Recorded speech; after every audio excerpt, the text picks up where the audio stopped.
Ktoré sú ako pri každej jednej operácii, čo je fajčenie, alkohol na minimum, ideálne 4 až 6 týždňov pred operáciou.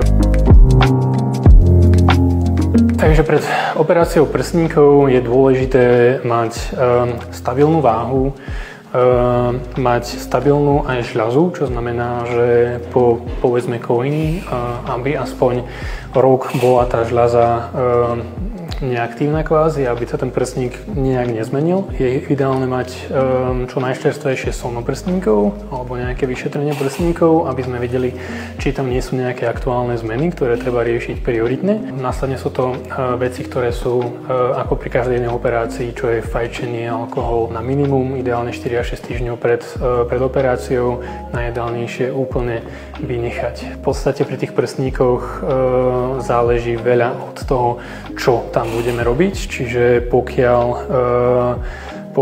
je to nejaká malá operácia, vieme vlastne tú operáciu spraviť v priebehu nejakých 40 minút alebo 60 minút, vtedy v podstate tá príprava je o mnoho jednoduchšia. Pokiaľ sú tam nejaká väčšia operácia, veľká redukcia alebo nejaký väčší lifting prsníkov, prípadne kombinácia týchto troch vecí, necháme si pásce klientov do druhého dňa a musíme sledovať vlastne to, či tam nie sú nejaké komplikácie, ktoré vznikajú väčšinou v tých 24 hodinách.